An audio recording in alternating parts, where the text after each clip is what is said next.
नमस्कार, मी रवि कुमार. जवाब तो आपको देना होगा बोल सरकार या सदरात 85 आवाजच्या खास स्पेशल रिपोर्ट मध्ये आपलं स्वागत. कसे आहात आपण? मजेत ना? मजेत राहा, हिट राहा, फिट राहा आणि हो, आरोग्याची काळजी घ्या. चला तर मग विषयाकडे वळूया. आजचा विषय आहे मित्रांनो, कॅप्टन अशोक खरात बाबाचे काळे धंदे सिरीज. एकदा एक उद्योगपती बाबाकडे आला. त्याच वेळी एक सुंदर तरुणी बाबाच्या समोर बसली होती.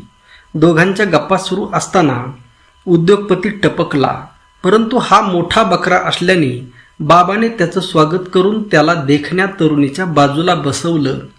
मग बाबाने दोघांना जन्म विचारून दोघांची कुंडली काढली.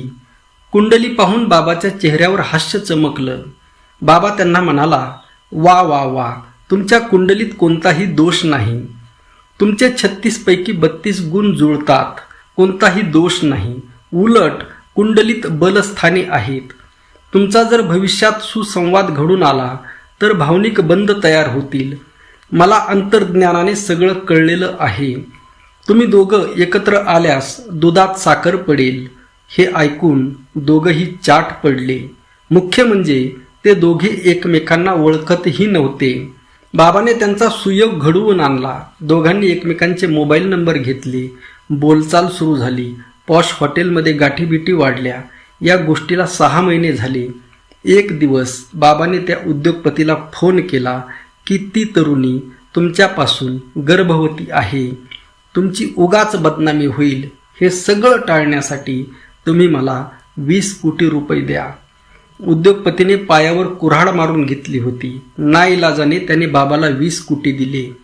बाबाने त्या तरुणीला त्यातला खडकू सुद्धा दिला नाही.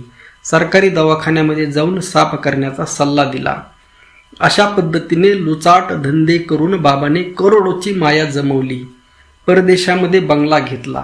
प्रश्न असा आहे की सुंदर महिला त्याने फसवल्या कशा? भारतात बहुसंख्य महिलांची मानसिकता सारखी आहे.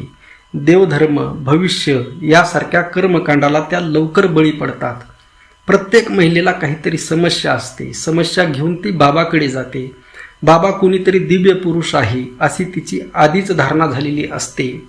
मग बाबा पलट्या मारतो. बाई भुलत जाते.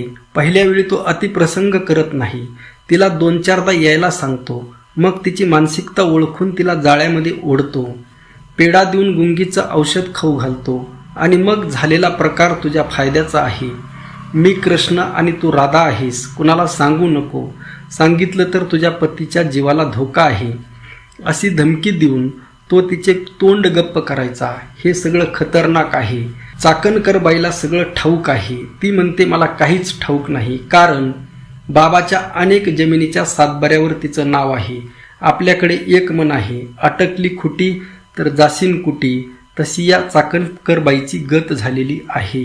त्यामुळे मित्रांनो, सर्व मिली भगत आहे. तू मारल्यासारखं कर, मी रडल्यासारखं करते. एवढा पाय धुण्यापर्यंत सेवा होत होती. लोकांना सांगत होती की बायांनो, पोथी पुराणामध्ये अडकून राहू नका. आपलं भलं कशामध्ये आहे हे समजायला पाहिजे. आणि ही बाई महिला आयोगाची अध्यक्ष आहे. काय न्याय देणार? त्यामुळे मित्रांनो, तुम्ही कधी जागे होणार आहात? जगद्गुरु श्री संत तुकाराम महाराजांनी सांगितलेलं आहे, नव्हती ते संत करिता कवित्व. कोणी कवित्व करतो म्हणून संत होत नाही, किंवा कोणी संतांचा मुलगा आहे, नातेवाईक आहे म्हणून संत होत नाही. संतांचे ते आप्त नव्हती संत. येते नाही वेश सरते आडनावे. कोणता वेश परिधान केला? भगवं परिधान केलं, धोतर घातलं, फेटा घातला, गळ्यामध्ये माळा घातल्या, किंवा एखादं नाव धारण केलं म्हणून कोणीही संत होत नाही. येथे नाही वेश सरते आडनावे, निवडे घावडाव व्हावा अंगी. नव्हती ते संत धरिता भोपळा, पांघरती वाकळा प्रावरण. नव्हती ते संत करिता कीर्तन, सांगता पुराणे नव्हती संत. कोणी पुराणिक आहे, कोणी कीर्तन करणार आहे, कोणी एखादा साधू आहे, भोपळा धारण करणार आहे, किंवा त्याने ते सोंग घेतलेलं आहे म्हणून तो संत होत नाही. नव्हती ते संत वेदाच्या पठणे. कोणी वेदाचं पठण करतो, सगळे वेद पाठ केलेत म्हणून तो संत होत नाही. कर्म आचरणे नव्हती संत. लक्षात ठेवा, जो कर्मकांडामध्ये अडकलेला आहे तो सुद्धा कोणीही संत नसतो. नव्हती ते संत करिता तप तीर्थाटने. एखाद्या माणसाने भरपूर तप केलेलं आहे किंवा तीर्थाटन केलेलं आहे, सगळ्या तीर्थांचं दर्शन घेतलेलं आहे, म्हणून तो संत होत नाही. सेविलिया वन नव्हती संत. एखादा वनामध्ये गेलेला आहे, तप करून आलेला आहे, साधना केलेली आहे, म्हणून संत होत नाही. नव्हती ते संत माळामुद्रांच्या भूषणे, भस्म उधळणे नव्हती संत. लक्षात ठेवा, भस्म लावल्याने कोणी संत होत नाही, माळामुद्रांच्या भूषणाने कोणी संत होत नाही. तुका म्हणे नाही निरसला देह, अवघे हे संसारिक. लक्षात ठेवा, यांना कोणालाही तुम्ही संत म्हणू नका.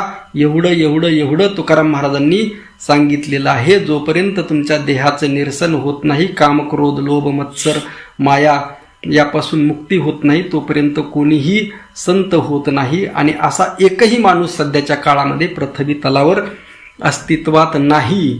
त्यामुळे हे सगळा भोंदूंचा बाजार आहे. सावध रहा, आपलं मत नक्की मांडा.